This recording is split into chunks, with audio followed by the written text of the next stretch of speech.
Amazing amazing, उड़ते रहो, don't mind, उड़ते रहो।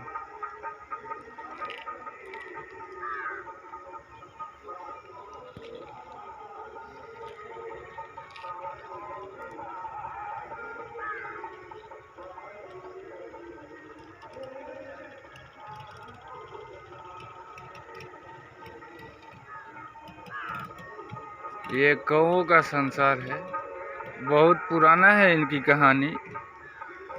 और ये जो खेतों में बीज बोया जा चुका है उसको वो खोद खोद के खा रहे हैं। अनाज है तो अनाज को चिड़िया भाई खेतों में खाती है, और ये कौवे अपना लंच कर रहे हैं।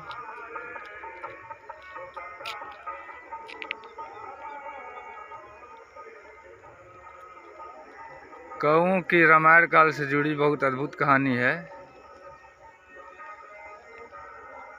जिसमें वाल्मीकि जी ने लिखा है। और एक तुलसी रामायण में जिसे तुलसी जी ने लिखा है। इंद्र का पुत्र कौवे के वेश में आकर के सीता जी को चोंच मारता है, और भगवान श्री राम का चलाया हुआ बाण उसको मारने के लिए दौड़ाता है, और वो पूरी धरती और ब्रह्मांड पे कहीं बच नहीं पाता है, तो उसकी एक आँख में लगता है, जिससे कि बाण निष्फल ना हो और उसको क्षमादान भी मिले। तो कहावत है कि कौवे को सिर्फ एक आँख से दिखाई देता है, और एक आँख से देखने वाला इंसान बहुत चालाक होता है। इसलिए कौवे की कहानियों में हर जगह इसकी चतुराई देखने को मिलती है।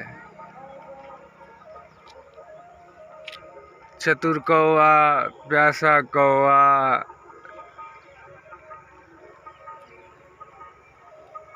और भी ना जाने कितनी तरह की कहानियां इससे जुड़ी हुई हैं।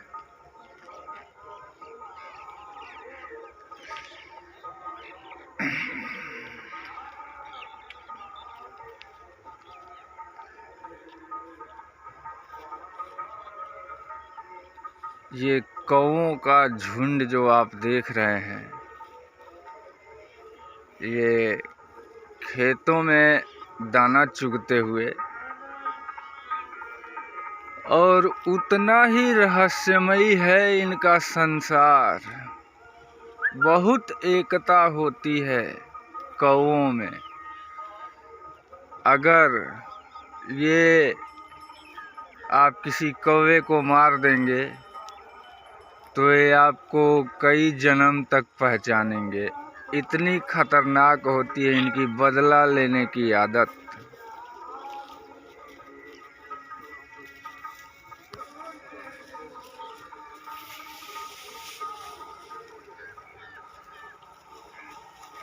अब पहचान भी लेते हैं।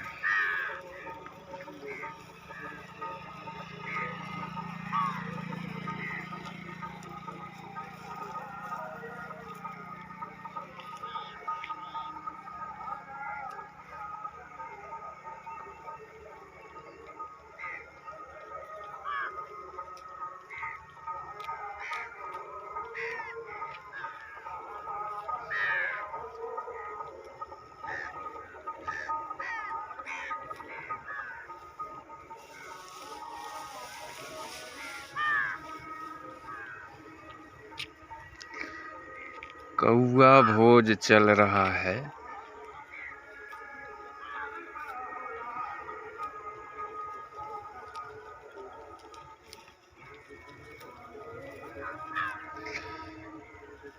Bird life, amazing worlds of bird.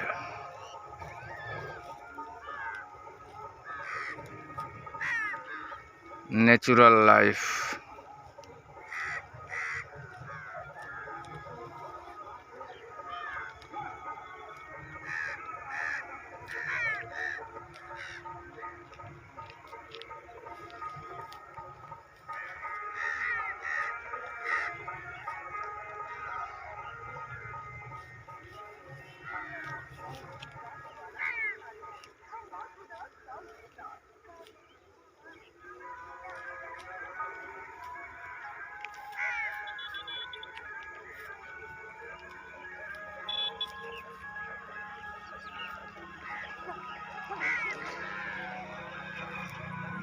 Video shoot हो रहा है लंबा, लेकिन कोई दिक्कत नहीं है।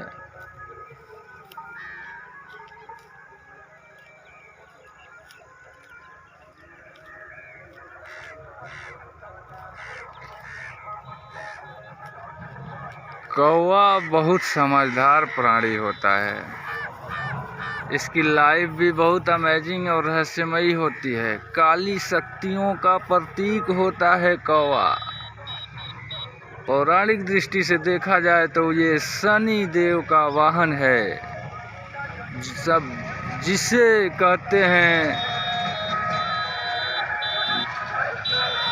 न्यायाधीश, सर्वोच्च न्यायाधीश शनिदेव, जो न्याय करते हैं, न्याय के रखवाले हैं। और ये देखिए कौवा लोग थोड़ा हमसे दूरी बना लिए हैं और ये बैकग्राउंड में म्यूजिक चल रहा है और कहीं इस पे कॉपीराइट का क्लेम ना आ जाए, इसलिए मैं अपनी आवाज़ को और बुलंद कर रहा हूँ भैया, मेरी मेहनत बेकार हो जाएगी। हाँ ठीक है, सिर्फ म्यूजिक बजाते रहो, टुडुम टुडुम टुडुम टुडुम। ओके, तो बहुत झमझम है भाई वीडियो बनाने में। भाई अब अपना शूट कर रहे हो, कहीं से लाउड स्पीकर की आवाज़ आया, ठोक दिया, ले भैया कॉपीराइट क्लेम ले, तेरी मेहनत गई पानी में। तो अच्छा है ना कि अपना थोड़ा बच के। हाँ, तो कौवे की कहानी मैं बता रहा था, वैसे अनेकों कहानियाँ हैं कौवे की, आप खोजेंगे किताबों में मिल जाएंगी, छोटे बच्चों के किताबों में मिलेंगी, बड़े किताबों में मिलेंगी इनकी अमेजिंग लाइफ स्टाइल, और उसके बाद और भी जगह जगह मिलेंगी। और ये मेरे आसपास मरड़ाते हुए कौवों का संसार, crow valley life style in खेतों में, घाटी में नहीं, खेतों में। ये गेहूं का बीज बोया है, इस पे ये खा रहे हैं लोग अपना घूम घूम के, और मैं बहुत शांति से इनको शूट कर रहा हूँ। तो कौवों से जुड़ी कहानियाँ आपने बहुत सुनी होंगी। एक कौवे से कहानी बहुत ही मशहूर है दुनिया में, जिसे बच्चा से लेकर बूढ़ा जवान हर कोई जो शिक्षा ग्रहण करता है नहीं करता है, उन सब को पता होगा। प्यासा कौवा, थ्रस्टी क्रो। प्यासे कौवे की कहानी बहुत चर्चित है और बहुत ही पुरानी है। तो इसके आगे भी एक कहानी है भाई। प्यासा कौवा जब पानी पी के मस्त होके उड़ता है तो लाजमी है उसको कुछ घंटे बाद भूख लग जाती है। अब वो हो जाता है प्यासा कौवा से हंग्री कौवा। ये दुनिया में पहली बार कहानी सुना रहा हूँ, शायद किसी को पता ना हो, कि एक कौवा जो मैसेज देता है कि अपनी मनचाही वस्तु को पाया जा सकता है, वही कौवा का दूसरा मैसेज है कि वस्तु में यदि लिप्त हो जाया जाए तो उसके विनाश का भी कारण बन सकता है। इसी से जुड़ी है कौवे की एक अद्भुत अत्यंत रोचक कहानी, कौवा, भूखा कौवा। तो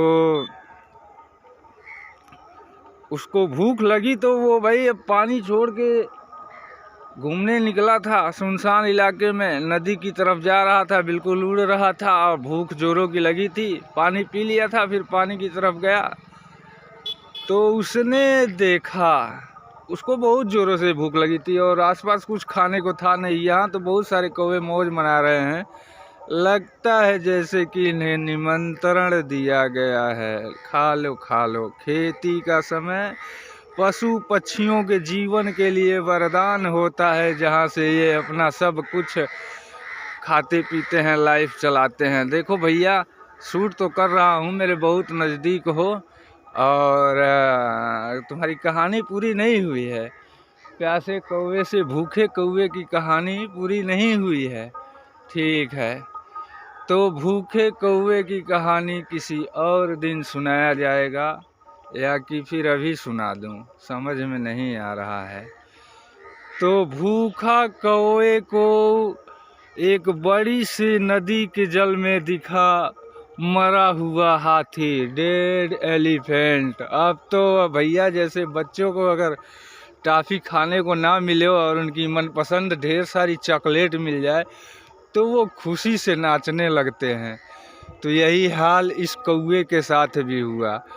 पानी पीकर तो तृप्त हो गया था, लेकिन भूख के कैसे शांत करे, उसकी तलाश में वह दर बदर भटकता एक मरे हुए हाथी के पास, जो पानी में बहता जा रहा था और एक बहुत ही विशाल वृक्ष के तनों में अटका हुआ बहता जा रहा था। तो उस कौवे ने की बाँछें खिल गई उस चीज़ को देख के, और ये हमारे आसपास मरड़ाते हुए इतने सारे कौवे, लगता है इनको कहानी पसंद आ रही है। तो उसने भगवान को धन्यवाद दिया। जैसे कहते हैं ना, सुवीरन को खोजत फिरे कभी व्यभिचारी चोर। हमारे हिंदी साहित्य में बहुत बहुत रत्न हुए हैं जो दो दो लाइन में ऐसी बात कह गए हैं जो समय के साथ कभी भी बदली नहीं जा सकती, वो शाश्वत फैक्ट हैं और रहेंगी। तो सुमजन माने यानी सुंदर चीज़ों को कभी कभी क्या खोजता है, सुंदर चीज़ को कभी सुंदर शब्दों को खोजता है। व्यभिचारी क्या खोजता है, सुंदर स्त्री को खोजता है। कभी व्यभिचारी चोर, और चोर क्या खोजता है कि उसका भी मनपसंद चीज़ कोई चुराने को मिल जाए। तो ये हाल है, एक ही लाइन बताया हूँ। उसको मिला एक बड़े से वृक्ष के डाल पर, तने में हाथी को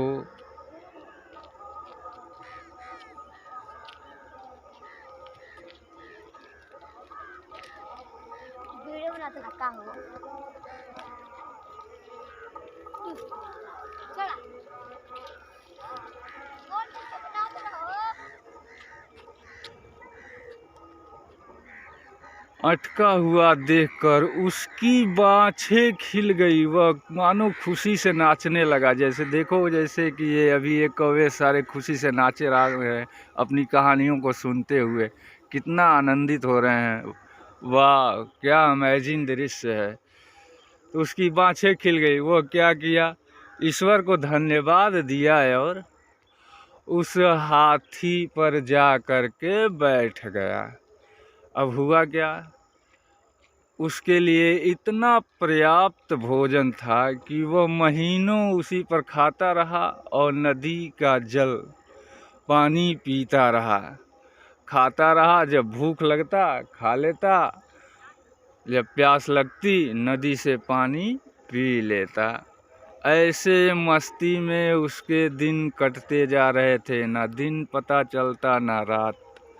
खाए जा रहा था, खाए जा रहा था, उसके बाद पास में जल था, पानी पिए जा रहा था।